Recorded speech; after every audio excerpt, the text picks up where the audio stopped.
Good morning guys. ഓണത്തിന്റെ ഇടയ്ക്ക് എന്താ പൂട്ട് കച്ചവടം എന്ന് ആരും ചിന്തിക്കണ്ട കേട്ടോ. നമ്മളിപ്പോൾ ഇത് സെർബിയയിൽ തന്നെയാണ്. Orthodox Church in the whole world. You see how it's big. Serbian ക്യാപിറ്റലായ ബെൽഗ്രേഡിലുള്ള ലോകത്തിലെ ഏറ്റവും വലിയ ഓർത്തഡോക്സ് ചർച്ചിന്റെ മുന്നിലാണ് കേട്ടോ ഞാൻ വന്നിരിക്കുന്നത്. വളരെ പ്രസിദ്ധമായ സെയിന്റ് സാവ ടെമ്പിൾ, അതാണ് കേട്ടോ ഈ കാണുന്നത്. നിങ്ങൾ കേട്ടിട്ടുണ്ടോ ഈ ടെമ്പിളിനെ കുറിച്ച്? ഇതൊരു പള്ളിയാണ്, ഓർത്തഡോക്സ് രീതിയിലുള്ള ഒരു പള്ളിയാണ്. ഒരു രക്ഷയില്ല കേട്ടോ. 1935 പണി തുടങ്ങി 2004 പണി കഴിഞ്ഞ ഒരു പള്ളി. അടുത്ത യാത്ര കാണുന്നത് നോക്കി ആ ടവറിന്റെ മുകളിലേക്കാണ് കേട്ടോ. ടവർ എന്നൊക്കെ പറഞ്ഞ 1.5 ടവർ. ടിക്കറ്റൊക്കെ എടുത്ത് നേരെ അതിന്റെ ചോട്ടി ചെന്ന് ലിഫ്റ്റ് കയറി മുകളിൽ ചെന്നപ്പോൾ കണ്ട കാഴ്ച അത്ഭുതപ്പെടുത്തി.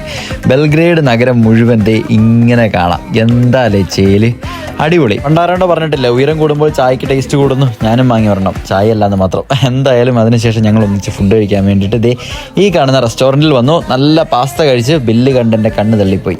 ഡാന്യൂബ് നദിയോട് യാത്ര പറഞ്ഞ് പോകാൻ സമയമായിട്ടോ. Bye Bye, my brother. See you soon, okay? See you. അങ്ങനെ എയർപോർട്ടിലെത്തി. കഥ ഇവിടെയാണ് ആരംഭിക്കുന്നത്. 40 എടുക്കേണ്ട ഫ്ലൈറ്റ് ആണ് കേട്ടോ. സമയം എത്രയെന്ന് പറയുന്നത് 12 മണി. എയർവേസ് ഫ്ലൈറ്റിൻ്റെ ഉള്ളിൽ ഏകദേശം 2 മണിക്കൂറായിട്ട് ഇരിക്കുവാണ് കേട്ടോ. Bye Serbia. ജീവിതത്തിൽ ഒരിക്കലും മറക്കാൻ പറ്റാത്ത ദിവസങ്ങൾ തന്നതിൽ. അങ്ങനെ 3 മണിക്കൂറത്തെ കട്ട പോസ്റ്റിന് ശേഷം ഫ്ലൈറ്റ് പറന്നുയരുകയാണ് സുഹൃത്തുക്കളെ. അപ്പം ടാറ്റ, ബൈ കറഗൻസ്. ഇനി ഓണത്തിന് കാണാം.